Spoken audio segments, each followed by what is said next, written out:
Oi, pessoal, meu nome é Renata Bermudes e hoje a gente vai conversar sobre castigos. E as pessoas ficam muito angustiadas quando eu falo assim que a gente não vai castigar as crianças quando eu dou consultoria de disciplina. E é uma coisa assim, Renata, então tá, não, mas aqui em casa eu já não uso castigo. Ele perde direitos, é castigo. Ah, mas aqui em casa ele não fica de castigo, ele fica no cantinho do pensar, é castigo. Toda e qualquer punição que você cria para que a criança seja castigada por ter desobedecido ou ter feito alguma coisa que você não queria, é castigo. Eita, acabei com vocês. Como é que a gente cria os filhos sem castigar? E isso é muito difícil da gente entender e de realizar, tá? Porque a gente foi criado sendo castigado, gente. Ou você tomava palmada, é um castigo, castigo físico. Ou você ficava sentado de castigo no quarto, ou você perdia alguma coisa, ou você deixava de fazer outra. Então, assim, era do castigo, a gente era criado no castigo e ainda tinha o pior, que eu falo que a gente não tinha o lado bom do behaviorismo, né? Que é aquela coisa do punir quando faz errado e premiar quando faz certo. A maioria de nós, eu pelo menos, era assim, quando eu fazia certo, não fez mais que a obrigação, né? E quando fazia errado, era punido. E aí a gente cresceu desse jeito, e foi assim que a gente aprendeu. E aí, pra gente agora fazer diferente com os filhos, a gente fica gourmetizando o castigo para arrumar outros jeitos de castigar, para não sentir que está castigando porque a gente não quer castigar, ou quer dizer que não castiga, ou para dizer que é positivo, ou dizer, sei lá. A gente fica, porque a gente não quer repetir a mesma coisa, mas a gente não sabe fazer de outro jeito. E aí, como é que a gente faz para não castigar? Para não castigar, eu preciso mudar a minha mentalidade. E aí é que é a parte difícil, porque depois que a gente sai disso, aí a coisa flui normalmente. Mudar a minha mentalidade, e eu já fiz um vídeo sobre obediência, procura aí que já tem sobre a questão da obediência, primeiro entender que meu filho não tem que me obedecer, e segundo, que quando ele faz alguma coisa que eu não gosto, e que o único motivo dessa coisa ser que eu não gosto, paciência. Ele tem direito de fazer as coisas de jeito que eu não gosto. Ele tem direito de querer diferente de mim. Ele tem direito de ficar bravo e fazer uma birra, tá? E quando acontece alguma coisa que realmente é ruim, que ao invés de castigar a criança, eu vou deixar que ela arque com a consequência daquilo. Então, por exemplo, uma vez eu morava num condomínio em Cuiabá, e aí aconteceu um episódio que eu fiquei bem. Eu estava começando a estudar disciplina e tal, e eu fiquei bem incomodada, assim. Que as crianças estavam todas brincando, tinha piscina no condomínio, e elas chegaram nas casas, inclusive a minha filha, que era pequenininha, dizendo: Mamãe, papai, olha só que legal. A gente pegou todas as cadeiras da churrasqueira, cadeiras de plástico, e jogamos dentro da piscina. E aí foi um tal de castigar as crianças, e todo mundo pegou e botou as crianças de castigo e gritou, uns bateram e tal. E aí eu fiquei olhando e disse assim, gente, se eles vieram contando felizes desse jeito, eles não sabiam que estavam fazendo coisa errada. Já começa por aí. Então você já está punindo a criança por uma coisa que ela não sabia que ela não podia fazer, né? E aí eu fui e falei com a Helena, eu disse, Helena, por que você joga? Ah, porque é legal, não sei o que. Eu disse assim, filha, mas tem um problema. E aí é que tá a diferença entre você dar uma consequência e você dar um castigo. Quando você dá uma consequência, aquilo tem um motivo lógico. E a consequência tem a ver com o que a criança fez. Então eu falei, filha, é complicado porque se você joga as cadeiras todas dentro da piscina, o funcionário do condomínio vai ter que tirar as cadeiras de dentro da piscina. Primeiro, isso não é trabalho dele. Ele não tem essa obrigação. E segundo, dá um trabalho danado, porque fica lá a cadeira dentro da piscina, então como que a gente vai fazer? E eu fui com ela e mais um ou dois amiguinhos que aí ficaram nessa lição de moral ali, e aí a gente foi tirando as cadeiras de dentro da vida. Dá um trabalho, porque a cadeira fica, né, pesada, tem a resistência da água, para a criança é mais pesado ainda, aí não alcança. Aí tivemos que pegar alguma coisa para puxar as cadeiras, para tirar a cadeira da piscina e tal.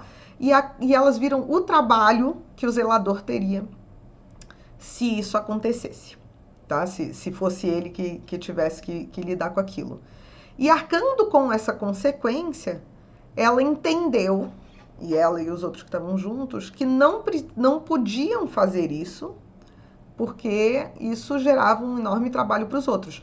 Outra consequência lógica é a criança rabisca muito parede, né? E eles não entendem por que eles não podem rabiscar parede, na verdade. E aí a gente tenta ensinar para eles que eles não podem rabiscar parede, porque senão eles vão ficar de castigo, ou vão apanhar, ou vão perder. E isso não faz o menor sentido, tá?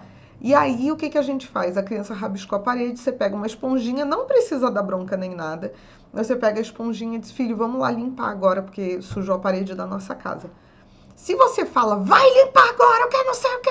A criança às vezes peita e ela diz, não vou limpar, não consigo, não sei o que. Agora, se você já tem uma atitude, né, de dizer assim, filho, agora a gente tem que limpar, né, porque a parede da nossa casa ficou suja, vamos pegar lá uma esponja e tal.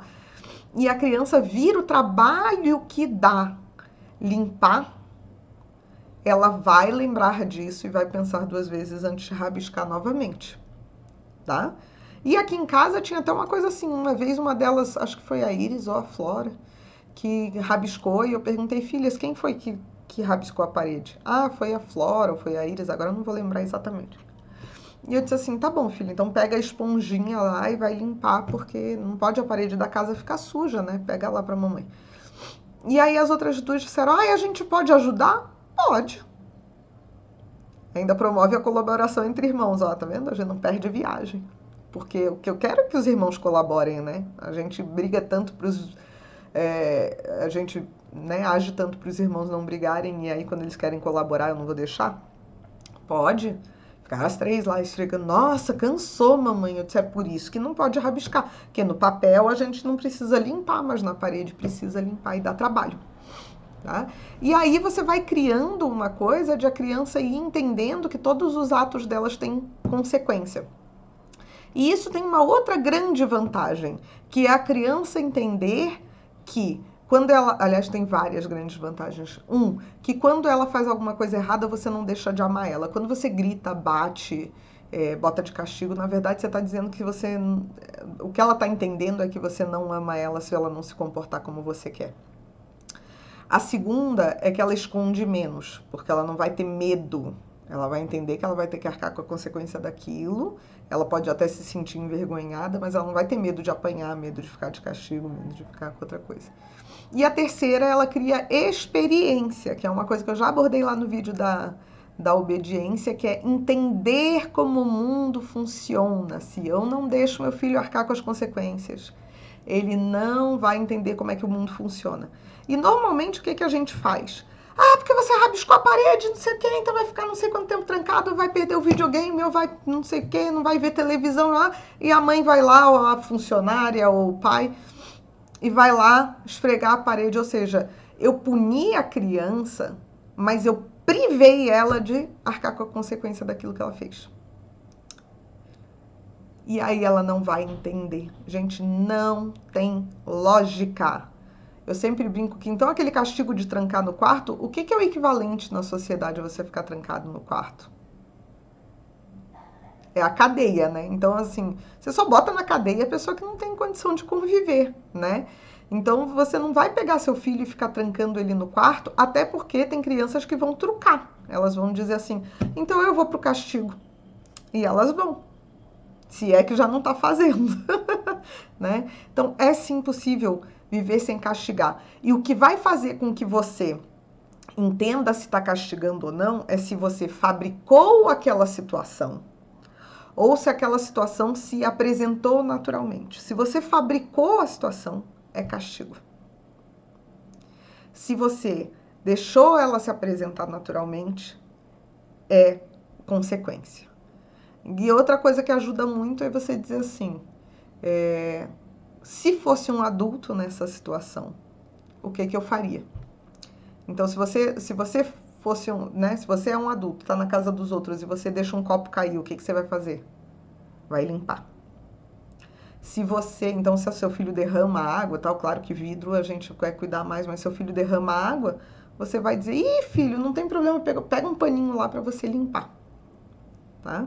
Ao invés de eu não falei para você não andar com o copo, que a criança congela e você vai lá e limpa e ela nunca vai entender o trabalho que aquilo dá.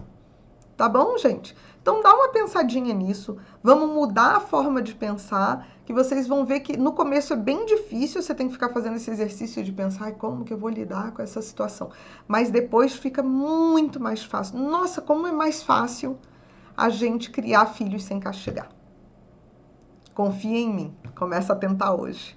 Tchau, tchau.